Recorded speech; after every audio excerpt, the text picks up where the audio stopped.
अगर आप किसी कौम को बगैर जंग के तबाह करना चाहते हैं तो नौजवान नस्ल में फहाशी को आम कर दो। अस्सलामु अलैकुम व रहमतुल्लाहि व बरकातुहू। आज का मौजू एक निहायत अहम मगर हसास मसले पर है जो कई मुसलमानों की जिंदगियों को मुतासिर कर रहा है। हम एक ऐसे गुनाह की बात करेंगे जो खामोशी से दिलों को जकड़ लेता है, जहनों को जहर आलूद कर देता है और रिश्तों को तोड़ देता है। ये वीडियो उन लोगों के लिए है जो इस मसले में उलझे हुए हैं और इससे निकलने का रास्ता तलाश कर रहे हैं। लेकिन अगर आपको इस मसले का सामना नहीं है तो हम आपसे दरख्वास्त करते हैं कि इस मौजू में गैर ज़रूरी दिलचस्पी ना लें, क्योंकि ये चीज़ें अक्सर इंसान को अपनी गिरफ्त में ले लेती हैं। नबी करीम सल्लल्लाहु अलैहि वसल्लम ने फरमाया, आँख ज़िना करती है, हाथ ज़िना करता है, ज़बान ज़िना करती है और फिर शर्मगाह उसकी तस्दीक या तरदीद करती है। ये हदीस हमें समझाती है कि गुनाह का आगाज़ छोटे अमलों से होता है, जैसे आँख का गलत इस्तेमाल या ज़बान का बेजा बोल।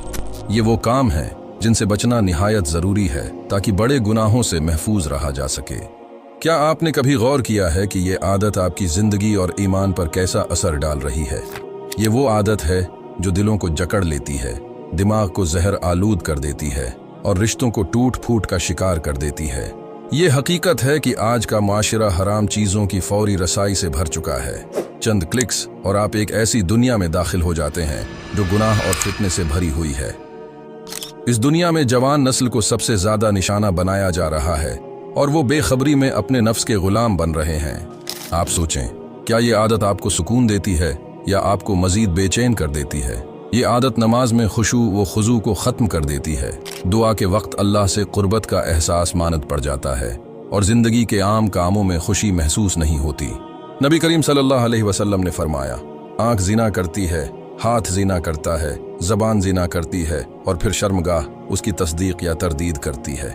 ये हदीस हमें ये समझाती है कि ये गुनाह जिस्म के मुख्तलिफ हिस्सों से शुरू होकर आखिरकार बड़े गुनाह में बदल सकता है। लेकिन यहाँ रुकें और सोचें कि क्या हम अपने अंदर की उन हरकत को समझ भी रहे हैं? ये गुनाह सिर्फ एक फ़ेल नहीं बल्कि एक जहनी बीमारी बन चुका है। हर बार जब आप इन गुनाहों में पड़ते हैं, आप अपने दिमाग को दोबारा से एक तबाहकुन रास्ते पर ले जाते हैं। ये जानना ज़रूरी है कि अल्लाह ने हमें उन तमाम आजमाइशों के बावजूद रास्ता दिखाने के लिए एक मुकम्मल दीन अता किया है। ये आजमाइश सिर्फ आपकी कमज़ोरी नहीं बल्कि आपके लिए एक मौका है कि आप अल्लाह की तरफ वापस लौट आएं। क्या आपने कभी सोचा कि ये आदत सिर्फ एक गुनाह नहीं बल्कि आपके दिमाग को भी कैसे मुतासिर कर रही है? जब भी आप इन हराम वीडियोज़ को देखते हैं, आपका दिमाग धोखा खा जाता है। अल्लाह ताला ने हमारे दिमाग को एक शानदार रिवॉर्ड सिस्टम के साथ बनाया है जो हर कामयाबी पर खुशी के हार्मोन्स जैसे डोपामीन खारिज करता है। लेकिन हराम चीज़ें उस निज़ाम को हाईजैक कर लेती हैं। ये आपके दिमाग को गैर फितरी अंदाज में इतना ज़्यादा डोपामीन फराहम करती हैं कि आम कामों से खुशी का एहसास ख़त्म हो जाता है। नमाज सुकून नहीं देती, मेहनत से काम करना खुशी नहीं देता और यहाँ तक कि रोज़मर्रा की आम खुशियाँ भी बेमानी लगती हैं। यही नहीं बल्कि हर बार जब आप इस आदत को छोड़ने की कोशिश करते हैं तो ये आदत और मजबूत हो जाती है। क्यों? क्योंकि आप अलामात का इलाज कर रहे हैं, मसले की जड़ का नहीं। आपका दिमाग इस हराम आदत को एक सुपर स्टिमुलस के तौर पर देखता है। ये बिल्कुल ऐसे है जैसे आम खाने को इतना ज़्यादा चीनी में गोते दिया जाए कि असल जायका खो जाए। नतीजा ये है कि जब भी आपको ये अर्ज, ख्वाहिश महसूस होती है तो आपका दिमाग उसे ज़िंदगी बचाने की ज़रूरियात में शामिल कर लेता है। यही वजह है कि उसे रोकना मुश्किल लगता है। लेकिन यहाँ एक खुशखबरी है, यही दिमागी साइंस आपको इस मसले से निकलने का रास्ता भी दिखाती है। अल्लाह ताला ने हमारे दीन में ऐसे उसूल रखे हैं जो हमारे जिस्मानी और रूहानी मसाइल का हल पेश करते हैं और आज साइंस इन उसूलों की तस्दीक कर रही है। नबी करीम ने हमें सिखाया, जब गुनाह आपको परेशान करे और नेकी आपको खुश करे तो समझ लो कि आपके दिल में ईमान है। ये हदीस हमें ये सिखाती है कि गुनाह की शर्मिंदगी भी एक नेमत है। ये अल्लाह की तरफ से हमें ये याद दिलाने का जरिया है कि हम सही रास्ते पर वापस आएं। क्या आपने कभी ये महसूस किया है कि आप बार बार इस गुनाह से निकलने की कोशिश करते हैं लेकिन हर बार नाकामी का सामना करते हैं? आप नीयत करते हैं, दुआ करते हैं, मजबूत इरादे से शुरू करते हैं, लेकिन कुछ दिन या हफ्ते के बाद वही पुरानी आदत वापस आ जाती है। यही वजह है कि जब आपने कई बार छोड़ने की कोशिश की होगी तो वो ख्वाहिश पहले से ज़्यादा ताकतवर महसूस हुई होगी। और जब आप दोबारा नाकाम होते हैं तो आप खुद पर मजीद शक करने लगते हैं और अपने ईमान को कमज़ोर समझने लगते हैं। लेकिन हकीकत ये है कि ये नाकामियां आपकी कमज़ोरी नहीं बल्कि आपके मसले का इशारा हैं। ये धोखा दही का चक्कर आपको ये सोचने पर मजबूर करता है कि शायद आप कभी उस गुनाह से आज़ाद नहीं हो सकते। अल्लाह ताला फरमाते हैं, और अल्लाह की रहमत से सिर्फ वही लोग मायूस होते हैं जो काफिर हैं। मायूसी शैतान का सबसे बड़ा हथियार है। शैतान चाहता है कि आप खुद को अल्लाह की रहमत से दूर समझें ताकि आप दुआ करना, तौबा करना और अल्लाह की तरफ वापस आना छोड़ दें।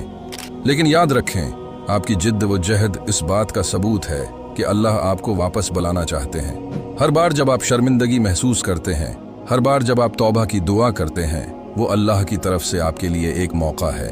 नबी करीम ने फरमाया, तौबा करने वाले का हाल ऐसा है जैसे उसने कभी गुनाह किया ही ना हो। ये हदीस हमें सिखाती है कि अल्लाह की रहमत हर बार हमारी नाकामियों पर गालिब आ सकती है, बस हम हिम्मत ना हारें। अब जब आप उस मसले की गहराई और अपने दिमाग के धोखा दही के चक्कर को समझ चुके हैं, तो आइए उसका एक नया हल दरियाफ्त करते हैं। अक्सर लोग आपको मशवरा देंगे कि बस इरादे को मजबूत करें या अपने ईमान को ताकतवर बनाएं, लेकिन हकीकत ये है कि ये मशवरे अक्सर काम नहीं करते। आप इन ख्वाहिशात के खिलाफ लड़ने की कोशिश करते हैं और जितना ज्यादा आप लड़ते हैं ये इतनी ही ताकतवर हो जाती हैं। लेकिन क्या हो अगर मैं आपको ये कहूं कि आपको लड़ने की जरूरत ही नहीं। जी हां, लड़ाई के बजाय आपको इन ख्वाहिशात को मुशाहिदा करना सीखना होगा।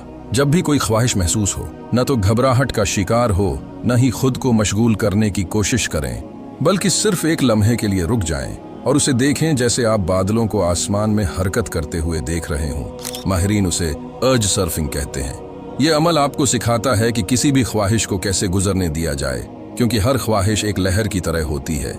ये आहिस्ता आहिस्ता बढ़ती है, एक उरूज पर पहुंचती है और फिर नीचे गिर जाती है।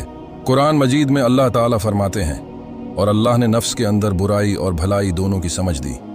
ये आयत हमें सिखाती है कि बुराई के खिलाफ लड़ाई हमेशा ताकत से जीतने की जरूरत नहीं होती, बल्कि समझ और हिकमत से भी जीती जा सकती है।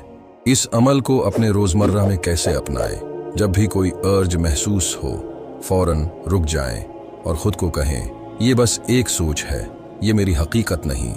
अपनी आंखें बंद करें और 15 से 30 मिनट के लिए टाइमर लगाएं।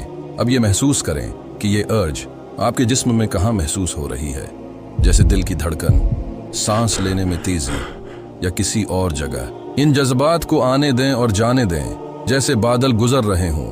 हर बार जब आप ये अमल करेंगे, आप अपने दिमाग को नए रास्ते सिखाएंगे।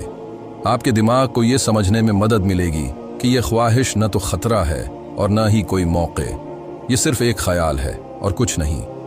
यूसुफ अलैहिस्सलाम का मशहूर वाक़या भी हमें उस मसले का हल दिखाता है। जब यूसुफ अलैहिस्सलाम को गुनाह की दावत दी गई तो उन्होंने मुज़ाहमत नहीं की, बल्कि वहां से भाग निकले। ये वाक़या हमें यह सबक देता है कि गुनाह के खिलाफ मुज़ाहमत करना हमेशा हल नहीं होता। कभी कभार वहां से निकल जाना और खुद को महफूज करना ही बेहतर होता है। यही हिकमत कुरान हमें सिखाता है। और अल्लाह इन लोगों के साथ है जो तकवा अख्तियार करते हैं और जो एहसान के साथ अमल करते हैं। हर बार जब आप किसी ख्वाहिश को इस तरह गुजरने देंगे तो आप न सिर्फ अपने दिमाग को मजबूत कर रहे होंगे, बल्कि अपने ईमान को भी बढ़ा रहे होंगे। मेरे भाइयों और बहनों, जब कोई इंसान किसी गुनाह या आदत में अटक जाता है तो शैतान की सबसे बड़ी चाल ये होती है कि वो आपको ये यकीन दिलाए कि आप अल्लाह के करीब नहीं जा सकते। वो आपको ये सोचने पर मजबूर करता है कि आपकी दुआएं कबूल नहीं होंगी या आप मुआफ़ी के लायक नहीं हैं। लेकिन याद रखें, ये सब धोखा है। अल्लाह ताला कुरान पाक में फरमाते हैं, मेरे बंदों से कह दो कि बेशक मैं बहुत ज्यादा बख्शने वाला और मेहरबान हूँ। ये आयत इस बात का वाज़ेह सबूत है कि अल्लाह हमेशा अपने बंदों को मुआफ़ करने के लिए तैयार हैं, चाहे वो कितनी ही बार गलती करें। लेकिन शर्त यह है कि हम सच्चे दिल से तौबा करें और अपने अमाल को दुरुस्त करने की कोशिश करें। शैतान हमेशा इन लोगों के पीछे होता है जो अल्लाह की तरफ लौटने की कोशिश करते हैं। ये आजमाइश का हिस्सा है, लेकिन ये भी इस बात का सबूत है कि अल्लाह आपसे मोहब्बत करते हैं और आपको आजमाइश से गुजर कर बेहतर इंसान बनाना चाहते हैं। आपने महसूस किया होगा कि जब भी आप किसी गुनाह के बाद तौबा करते हैं तो दिल में अजीब सुकून महसूस होता है। ये सुकून अल्लाह की तरफ से एक इशारा होता है कि वो आपकी तौबा कबूल कर रहे हैं। लेकिन ये भी याद रखें कि अल्लाह के साथ ताल्लुक मजबूत करने के लिए सिर्फ गुनाह छोड़ना काफ़ी नहीं। हमें अपने अमल, अपनी इबादत और अपनी नीयत को भी बेहतर बनाना होगा। इबादत का एहतिमाम करें, नमाज को अपनी जिंदगी का मरकज बनाएं। नबी करीम ने फरमाया, नमाज दीन का सुतून है। यही वो वक्त होता है जब इंसान अल्लाह के करीब हो सकता है। 5 वक्त की नमाज के साथ साथ तहज्जुद का भी एहतिमाम करें, क्योंकि रात के वक्त की इबादत में दिल और रूह को सुकून मिलता है। दुआ को अपनी जिंदगी का हिस्सा बनाएं। दुआ के बगैर अल्लाह से ताल्लुक मुमकिन नहीं। ये सिर्फ अल्फाज नहीं, बल्कि एक पुल है जो बंदे को उसके रब से जोड़ता है। जब आप दुआ करते हैं तो आप अल्लाह से अपनी मोहब्बत और अपनी आजिज़ी का इजहार करते हैं। जब आप महसूस करें कि कोई भी आपकी मदद नहीं कर सकता, तो यही वो लम्हा है जब आपको सिर्फ अल्लाह से मदद मांगनी चाहिए। मेरे प्यारे भाइयों और बहनों, अल्लाह के रास्ते पर चलना और गुनाहों से बचना एक मुसलसल जदोजहद है। ये एक दिन का अमल नहीं, बल्कि एक तवील सफ़र है जिसमें सब्र और इस्तिकामत की ज़रूरत होती है। नबी करीम ने फरमाया, अल्लाह के नज़दीक सबसे महबूब अमल वो है जो मुस्तकिल किया जाए, चाहे वो तोड़ा ही क्यों ना हो। ये हदीस हमें सिखाती है कि इस्तिकामत सिर्फ इबादत में नहीं, बल्कि अपनी नीयत और अमल में भी होनी चाहिए। अगर आप आज किसी गुनाह को छोड़ने का अहद करते हैं, तो ये याद रखें कि शैतान आपको बार बार बहकाने की कोशिश करेगा, लेकिन इस्तिकामत ही वो हथियार है जो आपको कामयाब बनाएगा। कुरान मजीद में अल्लाह ताला फरमाते हैं, और सब्र करने वालों को खुशखबरी दे दो। सब्र का मतलब सिर्फ मुश्किलात को बर्दाश्त करना नहीं, बल्कि अपने ईमान को मजबूत रखना और अल्लाह पर भरोसा कायम रखना है। जब आप गुनाहों से दूर रहने की कोशिश करेंगे तो दुनिया की आजमाइशें आपको हिलाने की कोशिश करेंगी, लेकिन यही वो मौका होगा जब सब्र आपकी ताकत बनेगा। अगर आपको लगता है कि आप फौरी तौर पर मुकम्मल तौर पर बदल नहीं सकते, तो घबराएं नहीं। हर बड़ी कामयाबी छोटे कदमों से शुरू होती है। रोजाना अपनी आदत में एक छोटा सा मुस्बत बदलाव लाएं, जैसे कि फज्र की नमाज का एहतिमाम करना, जिक्र को अपनी जिंदगी का हिस्सा बनाना और अपने दिन के आगाज में अल्लाह का शुक्र अदा करना। याद रखें, अल्लाह की रहमत से कभी मायूस ना हो, क्योंकि वही है जो गुनाहों को माफ करता है और दिलों को बदलता है। आज की गुफ्तगू ने हमें ये सिखाया कि किस तरह गुनाहों से बचा जा सकता है और अपनी जिंदगी में अल्लाह के साथ ताल्लुक को मजबूत किया जा सकता है। ये एक मुसलसल सफर है और हमें हमेशा अल्लाह से हिदायत, इस्तिकामत और सब्र की दुआ करते रहना चाहिए। अगर इस वीडियो ने आपको अपने आमाल पर गौर करने की तरफ राग़िब किया है, तो उसे दूसरों के साथ शेयर करें ताकि ये पैगाम ज़्यादा लोगों तक पहुँच सके। उम्मीद है कि आप हमारी ये वीडियो भी भरपूर लाइक और शेयर करेंगे। आप लोगों के प्यार भरे कमेंट्स का बेहद शुक्रिया। मिलते हैं अगली शानदार वीडियो में।